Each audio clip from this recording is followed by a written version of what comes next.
Family day muna tayo mga mima na may konting inuman. Siyempre mga mima, hindi mawawala sa ating mga Pilipino. Yung pag nag-get together tayong mga pamilya may konting inuman. Mas sumasaya kasi mga mima ang kwentuhan, di ba? Umuwi nga pala dito sa amin mga mima itong mga kapatid ko. Siyempre ano pang gagawin mga mima kundi ang magsaya. Kaya ito mga mima, naghanda kami ng konti para may pagsasalu-saluhan rin kami. Isa na nga dyan mga mima yung Maha Blanca kasi balak rin nilang mag-uwi sa kanilanan. Tapos ito mga mima, seafoods at saka isda. Yan kasi mga mima yung madalas na namimiss nila rito. Kasi sa lugar nila mga mima, sobrang mamahal ng mga isda kaya puros karne sila ron. Itong pusit nga pala mga mima, pinakuluan lang ng konti. Yung iba, pinulutan na mga mima. Tapos itong isang isda naman mga mima, pinirito lang namin. Mas masarap nga yan mga mima syempre pag may sausawan, kaya itong kuya ko gumawa na ng sausawan. Itong aking dalawang bagets nagutom na, kaya ayan, nanghingi na ng pagkain, di na nakatiis. Habang nagluluto mga mima, syempre sinimula na rin yung pag-iinom.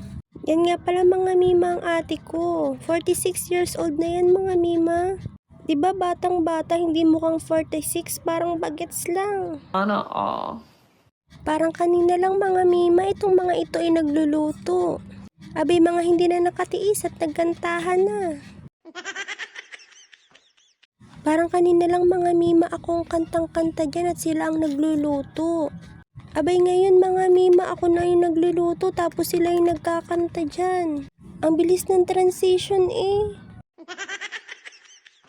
Pagkatapos ko nga mga mimang magprito ng tanasa dyan, sinunod ko na nga pala mga mima itong kasag. Nakagawa na ako mga mima ng sauce niyan, kaya ayan, ihahalo na lang sila. Ang sarap ng mga mima, yan nga yung minukbang ko dyan, lalo na yung pusit, napakalambot. Pagkatapos ko nga lutuin mga mima yung kasag at pusit, pinatigil ko muna sa pagkanta yung ate ko at sabi ko lutuin niya na tong habhab lukban. Hindi kasi ako maalam magluto ng mga mima kasi yan, alam niya na yan. Yung ganisan lukban nga pala mga mima ang lahok na, tapos ayan mga mima, okay na yung ganyan. Pagkatapos mga mima, hiniwa na rin niya tong pakwan. Nakita ng mga bagets mga mima, lalong-lalo na itong si Bebe Klaw Klaw. Syempre mga mima, hindi niya papalampasin yan at favorite niya yan. Pagkatapos magluto mga mima, ayan, nag-inuman na. Dito na nga kami sa lapag pumesto. At sinimulan na namin mga mima yung laban dyan. Ang saya talaga mga mima pag ganitong banding, no? Kasi napakadalang lang. Pag sa mga magkakapatid talaga, normal lang lagi ang away. Tas pagkatapos nun, bati na ulit kayo. Di ba mga parang tanga lang?